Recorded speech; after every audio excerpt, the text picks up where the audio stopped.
primary physical, emotional, and social bonds are with horses and dogs.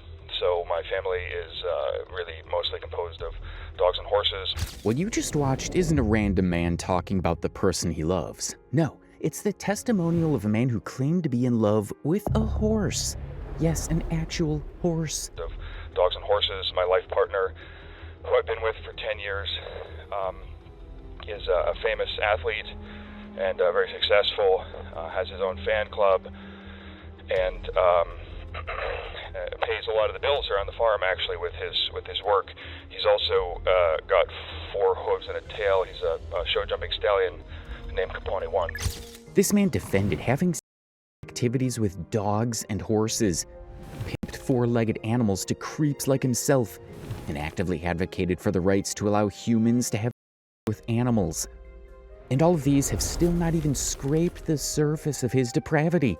Like, it got so bad to the point that this man was publicly clamoring for the rights of animal abusers to be able to perform their depravities on innocent little pets. And we're about to do a quick dive into the trajectory of his life and his animal abusing ways. Right before we dive in, though, you should know that this story is pretty disgusting. Maybe even the most disgusting thing you'll come across this week. This is the story of Douglas Spink, who is also popularly known as Cross Species Alliance. Now, Douglas Spink wasn't outrightly born into the bizarre world that would eventually make him one of the internet's most infamous advocates for zoophilia, at least not on paper. If you'd met him decades before Zooier than now, you probably wouldn't have guessed where his story was headed. He wasn't some fringe internet personality shouting into the void. He wasn't a man who'd spent his life drifting from one bad decision to another with nothing to show for it. In many ways, his life looked ordinary. He was born in Pittsburgh, Pennsylvania in 1971, before growing up in Fox Chapel alongside his parents and sister. His childhood unfolded on a farm, where horses and other animals were simply a part of his life. And if you've ever grown up around farms yourself, you already know how quickly animals stop feeling like livestock and start feeling like family. Children get to give them names, talk to them, play with them, and cry when they die. Absolutely nothing unusual about that, and Douglas was no different. Animals became a constant presence in his life almost as early as he could remember. He learned to ride horses while he was still young, eventually competing in horse jumping competitions and taking part in fox hunts. Long before anyone knew the name Douglas Spink, horses had already become the center of his world. So yeah, nothing about that should make anyone uncomfortable. In fact, had the story ended there, he'd simply be another horse enthusiast among thousands, and we wouldn't be making this video today.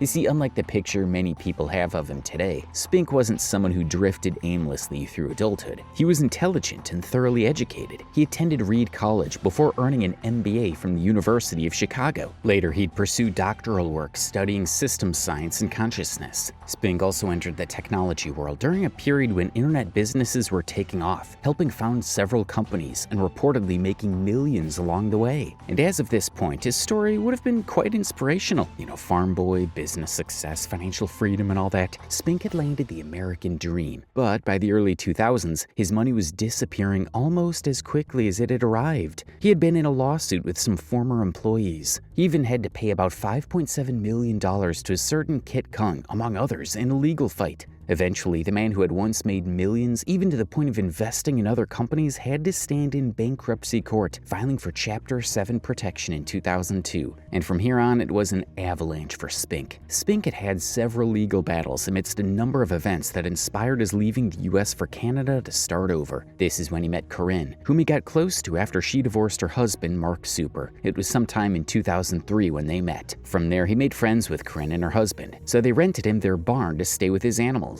A barn he wouldn't let her into unless he permitted it. Now that's just ridiculous. Oh, and that time Spink had a horse, which he called Capone. Capone was like one of Spink's most valued assets, winning him competitions and bagging him money. But according to Spink, this horse was also his life partner whom he loved passionately.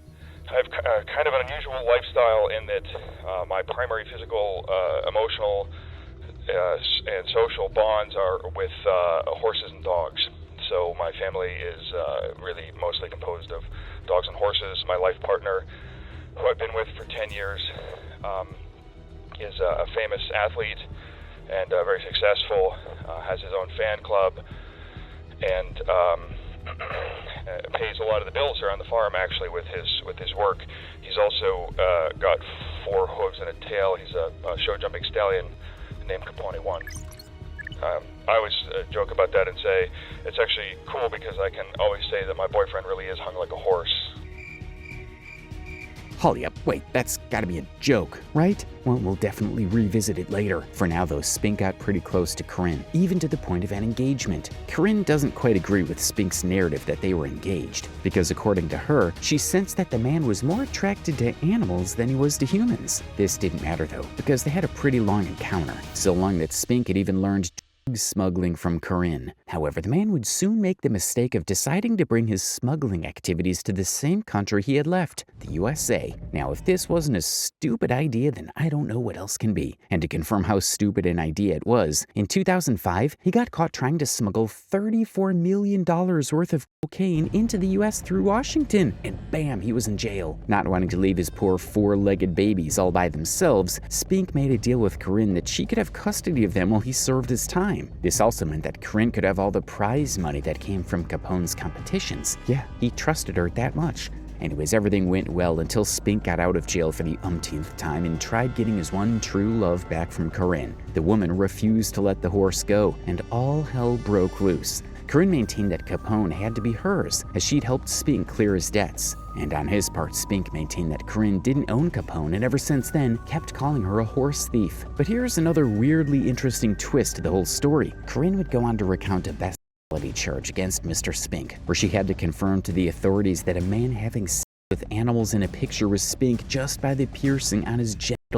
And this is probably why she was persistent in getting Capone out of the horse lover's reach. I mean, this man wasn't even ashamed of what he did to those animals. In fact, he was delusional enough to have a book written about his obsession and attraction to animals. The book was written by a journalist named Carrie Maloney, and of course, she didn't really care about the animals Mr. Spink was abusing. In summary, Corinne's book was simply an attempt to whitewash Spink and people like him, get readers to sympathize with them, and then pass their immoral, despicable acts on animals as normal. Sadly though, they aren't normal or moral at all. But hey, guess what? This story is about to get even darker, because Mr. Spink was also running a bestiality ring. Yeah, you definitely heard that right. You see, this man was on probation after pleading guilty to smuggling nearly 400 pounds of cocaine. And sometime in 2010, his cabin, where he ran a farm, was raided. According to the authorities, this farm was crowded with many animals, dogs, horses, and mice, and there were allegations that he had been pimping these animals to zoo tourists. Spink's lawyer, Howard Phillips, insisted that there was no hard evidence, which was true. I mean, there were thousands of images of bestiality and child pornography found in his cabin, but that wasn't strong enough to make a case against him, which actually made sense. What didn't make sense, though, was Spink's own defense of himself, where he was actually advocating animal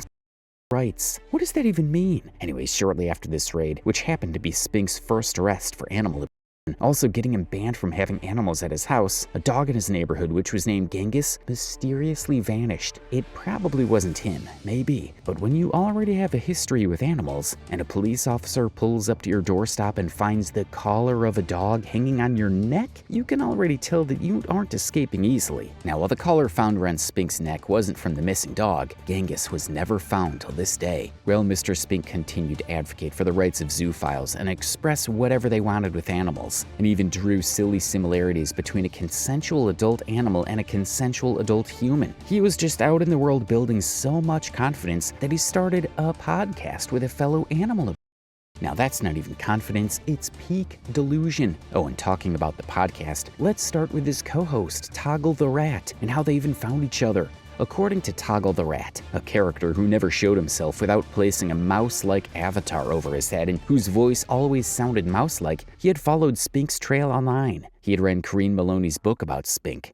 And I noticed in Maloney's description of the ransacked little shack that he lived in that the words Cross-Species Alliance was written on a whiteboard in the background. So I messaged him later and I was like, hey, is this account run by Doug Spink?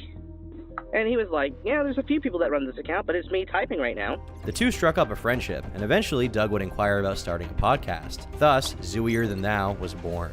and he had come across a part where it said something about cross-species. So when he happened on an X account bearing the same name and advocating for zoophilia, he had to find out. He took a shot at the account's DM and ultimately confirmed that indeed it was Spink. And even though Spink had only one run-in with the law about his weird interactions with animals at that time, the weird guy had already amassed for himself quite the paper trail across multiple websites. In them, he spoke about his obsession and attraction to four-legged species, using the name Fausty, the same name he used during his time as a co-host on his zoophilia podcast, Zooier Than Thou. Now, about Zooier Than Thou. Between the name of the podcast being a play on Holier Than Thou, and the fact that two depraved human beings grew bold enough to build a community for delusionals like themselves, I don't know which is more upsetting. What the hell is this description anyway? In their defense for zoophiles, all of these terrible, terrible things we do to other species serve to reinforce a frankly evil worldview that sees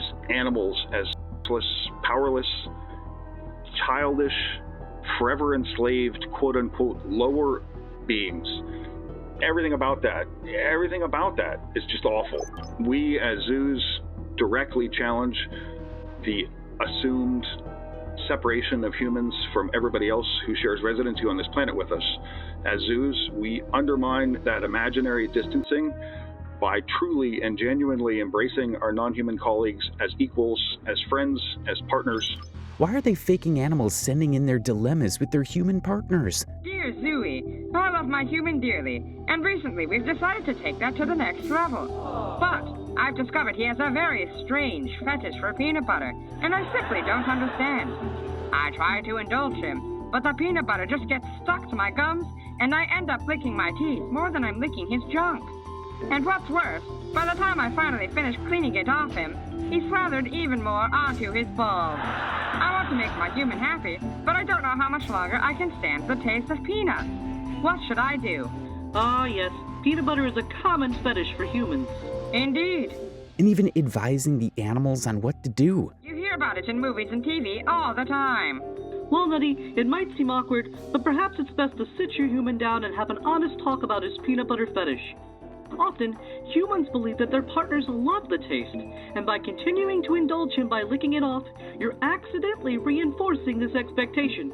Like, what is really going on? This is all shades of crazy, and it's almost unbelievable that there's something like this going on in this world. It doesn't even help that the podcast only gets worse the longer you sit through it. The deeper you get into their episodes, the more you realize that Douglas Spink wasn't trying to convince people that he hadn't done what he was accused of. No, he was trying to convince people that what he had done wasn't wrong in the first place. And to pull that off, he had to draw a line in the sand between himself and people he called zoo sadists. Take a listen. There is no clinical or documented connection between zoosadism, which revolves around pain and misery and is not sexual in any meaningful sense, and zoophilia, which is a sexual orientation and involves reciprocal intimacy between adults who choose to engage in sexual relations with each other. Now, on the surface, that almost sounds respectable, almost being the key word here. You hear him condemn people who intentionally torture animals, and for a split second you think, finally, something sensible. Then he keeps talking, and that's when you realize Douglas Spink was only rebranding animal pursuit as disgusting attraction to animals. According to him, there were bad people who hurt animals, zoo sadists in this case, and then there were people like him who were simply attracted to them. Zoosadism, by definition, is the torture of other beings in order to derive pleasure from the pain they experience. This is one of the most horrible, most evil, most disgusting things that human beings can do. So it's a you bad, me good situation now? That's the hill this man wanted to die on, and he went on to die on it. This is such a pathetic distinction to make, because all it really does is confirm the very thing he's trying so hard to sanitize. There are online trails everywhere of him admitting that the attraction exists and he's involved in it, while simultaneously asking you to judge it differently, as though changing the packaging somehow changes what's inside. Then comes the defense. And zoophilia, which is a sexual orientation and involves reciprocal intimacy between adults who choose to engage in sexual relations with each other. He talks about love, affection, and emotional bonds with animals as though he's describing an ordinary human relationship. There is no clinical or documented connection between zoosadism, which revolves around pain and misery and is not sexual in any meaningful sense. Wait, did he just imply that animals can consent the same way human adults do? Because that's exactly what it sounds like. Like how? How do you arrive at that conclusion? For Pete's sake, these are non-speaking species. They can't tell you yes. They can't tell you no. They can't explain what they're comfortable with. They can't even understand the social contract you're trying to place them into. So where exactly are you getting consent from? Vibes, body language, wishful thinking? Are these guys mad? Plus the fact that this was the foundation of almost every argument Spink ever made is headache-inducing. Apparently, if he could convince people that animals were capable of consenting, then suddenly the rest of his worldview wouldn't sound so outrageous. Unfortunately for him, though, that's not how consent works. At intervals, he'd circle back to his supposed hatred for zoo sadists. I've already disclosed my own history in working with ad hoc groups to address zoosadists in the past. For us, it's simple. It wasn't about getting lauded publicly or getting people arrested or getting people ostracized from the community. For us, success was making sure these people could never hurt another animal ever again. That's the goal, obviously. Now, short of that goal, we would deem our efforts to be a failure. That's pretty simple, isn't it? Hello, mister. If these people disgust you as much as you're saying they do, why stop at saying they're bad? Why aren't you demanding they be locked up? From all indications, that's the only sensible way animal abuse can be stopped. You don't reform people like that with a podcast episode and a strongly worded opinion. You remove their access to vulnerable animals. Funny how that part never seemed to make it into the conversation. Maybe because doing so would have meant supporting the same legal system that kept landing him behind bars and doing a poor job at keeping him right there. The reason you go after zoosadism isn't because they, quote, make us look bad, or because it's fun to chase people around, or because you don't want them bringing heat on you by being around. No, you do it because they're monsters. They hurt others for pleasure. I mean, for someone who claims to be so passionate about animals and how they're cared for, Spink had no business putting out a lengthy thread that showed that he had allowed a serial animal to go scot-free, even though he had the power to lock them up for good. Anyways, this happened to be a constant with Zooier the Now. You know, they once invited a guest who somehow made an already ridiculous conversation even more ridiculous. According to this guest, bestiality wasn't the same thing as zoophilia, and these two dunderheads in the studio supported him. Bestialist is very much the physical aspect, more of a, it's titillating because it's a dog, that there's an interest in sticking a dick in something or receiving from an animal that's exciting and novel because it's an animal, rather than having formed any sort of relationship with the animal. At this point, I think we should go through the meaning of these words. And now let's hear the difference from these guys. You can't jump a fence and screw a dog and consider that to be really much more than bestialism. According to the Zooier the Now dictionary, zoophilia is better because the person builds a relationship with the animal before having with it. What? So now we're measuring morality by courtship, and not just any courtship, but with an animal? So as long as you buy the horse flowers first and throw the dog's bones, everything's fine? Do these people hear themselves? And they just sat there nodding along like he'd finally found the argument that was going to win everybody over. Well, spoiler alert, it didn't. It never will. And how about his many attempts to squeeze zoophilia into the LGBT community? I have been deeply touched by many of the listener submissions on the topic of zoo pride. In addition to the wonderful diversity of views on what zoo pride means to each of us, the overall zeitgeist of the community, the pride in our collective pride, as it were, comes through in each and every one of these submissions. Nope, absolutely not. The comparison falls apart before it even gets off the ground. Adult humans can consent to having relationships. Animals can't. So without actual consent, the comparison is dead on arrival. But again, somehow the depth of these people's delusions was still not far from over. At one point, the discussion shifted to misogyny within the zoophile community. I don't know that men are more harshly criticized as much as women are kind of completely erased from the idea of what it means to be a zoo in the eyes of bigots. There's definitely some weird misogynistic bigotry and hatred that underlies so much of this. Hold up. I'm sorry, misogyny? In a community advocating for with animals? Is that where we're drawing ethical boundaries now? It's almost impressive how every conversation somehow manages to miss the biggest problem sitting right in front of them. Plus, Spink's psychoanalysis of everyone who called him out confirms the delusion that this 48-year-old man lived with until his death. But according to him, if you saw violence in what he was doing to animals, the problem wasn't him, but you. I really have a problem with in general being seen as like a violent act, an act of asserting one's power.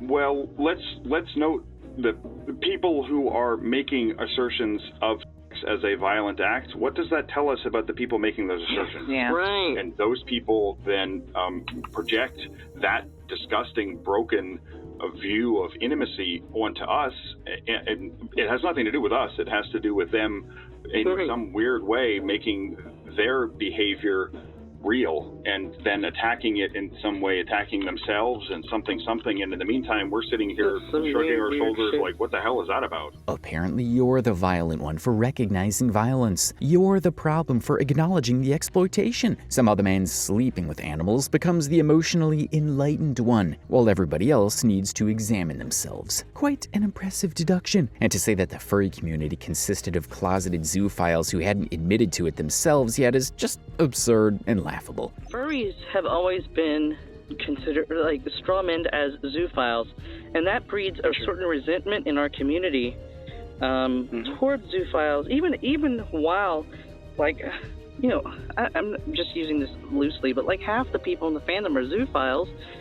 Even though that's the case, there's a strong desire to separate themselves from zoos, and in that strong desire, the persecution becomes more heated. They used furry in part as a kind of subterfuge in case anybody had was suspicious of them. If anybody wanted to accuse them of being dog fuckers or something. I mean, you spend years asking people not to stereotype you, and then you turn around and stereotype an entirely different community just because? Is this some sort of recruitment scheme? And to think he had people applauding him into delusion is all so pitiable. His husband, for example, who goes by Zeman Depo on X. Looking through his posts, it isn't exactly difficult to see that Douglas wasn't alone in the way he viewed animals. All of his philosophy, advocacy, and sheer disregard for animals he so claimed to care about was strongly supported by his husband, and this continued well into his ailment and ultimately death. Anyway, Douglas Spink's health started deteriorating sometime in 2019, and he spoke openly about undergoing chemotherapy. I am currently in between chemotherapy treatments. The last protocol I was on, toxic side effects built up to the point where we had to stop, and I have not started the next protocol yet. So I am off chemo right now for the first time in many months. And skipping medications without his oncologist's knowledge. Over the summer, I almost died in June, again from chemo, not actually from cancer. I have been off chemo since June 20th. Don't tell my oncologist because he doesn't actually know. On the 25th of January 2020, Zink's husband, Zeman Depo, posted a thread on X announcing Spink's death and eulogizing him. Knowing and loving Doug was the best thing that ever happened to me. And I know that he touched a lot of people's lives. Perhaps the most profound thing he did was to, as you say, choose the hard battle. He stood for all of us, whether they wanted him to or not. He always stood morally upright, whether keeping the confidence of any zoo who spoke to him, or proclaiming to the world that we are zoos, we are here, and we are creatures too, and deserve to love and be loved in return in all aspects. Toggle the Rat also mourned his friend and co-host he'd spent years building Zooier the Now with. I think he'd want to be remembered for being just one of many positive forces in his community. One that inspired others to be more positive and to do all the things he couldn't do in his lifetime. Those of us at Zooier the Now who knew him in person will remember him as strikingly genuine and sharp-witted. He was warm and kind, and he cultivated an undying sense of hope. He saw a future many of us couldn't see at first, and he helped us share that hope for a better future with our entire community. And so did Carrie Maloney, the investigative journalist whose curiosity about Douglas Spink had eventually turned into something that many critics believed sounded far more sympathetic than investigative. An outspoken and controversial figure, he garnered worldwide attention. He was adored by some just as he was hated by others, and that was fine with him. In all of history, until the end of time, there will never be another story or another person quite like this one. Douglas Spink is gone, but every now and then the ideas he spent years trying to normalize still find their way onto corners of the internet, rebranded into different words and polished arguments. Strip all of that away though, and you're left with exactly what you started with: animal abuse. No matter how many podcasts, books, or communities try to rebrand it, that's all it's ever been. Oh, and by the way, if you cringed at this story, then Spink and his fellow degenerates would love you to know that you're a zoophile and a bigot.